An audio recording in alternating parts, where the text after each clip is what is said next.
ಬಿಕ್ಲು ಶಿವ ಕೊಲೆ ಪ್ರಕರಣ ಸಿಐಡಿಗೆ ವರ್ಗಾವಣೆಯಾಗಿದೆ. ಸಿಐಡಿ ವರ್ಗಾಯಿಸಿ ಡಿಜಿಐಜಿಪಿ ಸಲೀಂ ಆದೇಶ ಹೊರಡಿಸಿದ್ದಾರೆ. ಸಿಐಡಿ ಟೀಮ್ ಈ ಪ್ರಕರಣವನ್ನು ವಿಚಾರಣೆ ಮಾಡುತ್ತೆ. ಎಲ್ಲಾ ಫೈಲ್ಗಳನ್ನು ಸಿಐಡಿಗೆ ಒಪ್ಪಿಸುವುದಕ್ಕೆ ತಯಾರಿ ಆಗ್ತಾ ಇದೆ.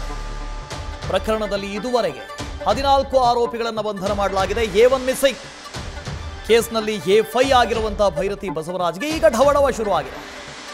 ಸಿಐಡಿ ಮುಂದೆ ವಿಚಾರಣೆಗೆ ಶಾಸಕರು ಹಾಜರಾಗಬೇಕು. ಈಗಾಗಲೇ 2 ಬಾರಿ ಪೊಲೀಸರ ಮುಂದೆ ಹಾಜರಾಗಿದ್ದಾರೆ. ನನಗೂ ಇದಕ್ಕೂ ಸಂಬಂಧ ಇಲ್ಲ ಅಂತ ಹೇಳ್ತಾ ಇದ್ದಾರೆ. ಆದರೆ ಸಾಕಷ್ಟು ಪ್ರೆಷರ್ ಇತ್ತು. ಸರ್ಕಾರ ಈ ಪ್ರಕರಣವನ್ನು ಸಿಐಡಿಗೆ ವಹಿಸಿದೆ. ಶಾಸಕರ ಪರವಾಗಿ ಒಂದಷ್ಟು ಜನ ಕೆಲಸ ಮಾಡ್ತಾ ಇದ್ದಾರೆ. ಸರಿಯಾಗಿ ತನಿಖೆ ಆಗೋದಿಲ್ಲ. A1 ಆರೋಪಿ ಪರಾರಿಯಾಗಿದ್ದಾರೆ. ಪರಾರಿ ಮಾಡಿಸಿದ್ದೇ ಪೊಲೀಸರು. ಇಡೀ ಪ್ರಕರಣವನ್ನು ಹಳ್ಳ ಹಿಡಿಸ್ತಾ ಇದ್ದಾರೆ. ಈ ಥರದ ಆರೋಪಗಳು ಕೇಳಿ ಬರ್ತಾ ಇತ್ತು. ಹಾಗಾಗಿ ಈಗ ಇಡೀ ಪ್ರಕರಣವನ್ನು ಸಿಐಡಿಗೆ ವಹಿಸಲಾಗಿದೆ. ಶಾಸಕರಿಗೆ ಡವ ಶುರುವಾಗಿದೆ. ಹಿಂದೆನೇ ಅಂದರೆ ಫೆಬ್ರವರಿಯಲ್ಲೇ A1 ಆರೋಪಿಯ ಮೇಲಿದ್ದಂಥ ರೌಡಿ ಶೀಟನ್ನು ಕ್ಯಾನ್ಸಲ್ ಮಾಡಿದರು. ಅದಾದ ನಂತರ ಈ ಬಿಕ್ಲು ಶಿವ ಎಲ್ಲೆಲ್ಲಿ ಹೋಗ್ತಾನೆ ಏನು ಕತೆ ಅಂಥೇಳಿ ಲೈವ್ ಲೊಕೇಶನನ್ನು ಪೊಲೀಸರೇ ಕೊಟ್ಟಿದ್ರು ಅನ್ನೋ ಆರೋಪ ಕೂಡ ಇದೆ. ಈ ಇಡೀ ಆರೋಪಿಗಳು ತಮಿಳುನಾಡು ಕಡೆಗೆ ಪರಾರಿ ಆಗ್ತಾ ಇದ್ರಂತೆ. ರಾತ್ರೋರಾತ್ರಿ ವಾಪಸ್ ಬರ್ತಾರೆ. ಅಷ್ಟು ಜನ ಆರೋಪಿಗಳು ಸರೆಂಡರ್ ಆಗ್ತಾರೆ. ಅದಾದ ಬಳಿಕ ಈ ಜಗ್ಗು A1 ಆರೋಪಿ ದುಬೈಗೆ ಪರಾರಿ ಆಗ್ತಾನೆ. ಇದನ್ನೆಲ್ಲ ನೋಡಿದಾಗ ಪೊಲೀಸರ ಮೇಲೆ ಶಂಕೆ ವ್ಯಕ್ತವಾಗ್ತಾ ಇತ್ತು. ಪೊಲೀಸರೇ ಮಾಡಿಸಿದ್ರ ಇದರ ಹಿಂದೆ ಯಾರೋ ಕಾಣದ ಕೈಗಳಿದ್ದಾವ?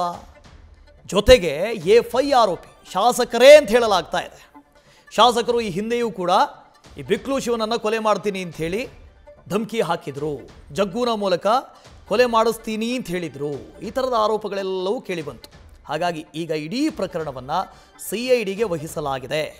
ಸಿಐಡಿ ಈಗ ನಿಷ್ಪಕ್ಷಪಾತ ನ್ಯಾಯಸಮ್ಮತ ತನಿಖೆಯನ್ನು ಮಾಡಬೇಕು.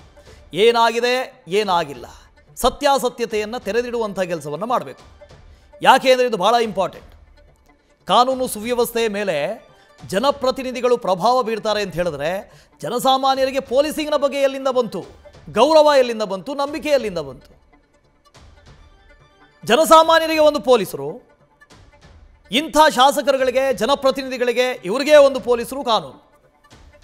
ಹೀಗಿರುವಾಗ ಕಾನೂನು ಸುವ್ಯವಸ್ಥೆಯ ಬಗ್ಗೆ ಜನರಲ್ಲೇ ನಂಬಿಕೆ ಹಾಳಾಗೋಗ್ಬಿಡುತ್ತೆ, ಮೂರಾವಟ್ಟೆ ಆಗಿಬಿಡುತ್ತೆ. ಈ ಹಿನ್ನೆಲೆಯಲ್ಲಿ ಇಡೀ ಕೇಸನ್ನು ಸಿಐಡಿಗೆ ವಹಿಸಲಾಗಿದೆ. ಈಗಲಾದರೂ ತನಿಖೆ ನ್ಯಾಯಸಮ್ಮತವಾಗಿ ನಿಷ್ಪಕ್ಷಪಾತವಾಗಿ ಯಾರ ಮರ್ಜಿಗೂ ಇಲ್ಲದೆ ಮಾಡ್ತಾರೆ ಅಂತ ಅನಿಸುತ್ತೆ. ನೋಡಿ, ಇಷ್ಟೊತ್ತಿಗೆ ಇಡೀ ಕೇಸನ್ನು ಎಲ್ಲೆಲ್ಲಿ ಹಳ್ಳ ಹಿಡಿಸ್ಬೇಕೋ ಎಲ್ಲ ಕಡೆ ಹಳ್ಳ ಹಿಡಿಸಿ ಆಗಿದೆ. ಮರ್ಡರ್ ವೆಪನ್ ಭಾಳ ಇಂಪಾರ್ಟೆಂಟ್ ಆದಂಥ ಸಾಕ್ಷ್ಯ.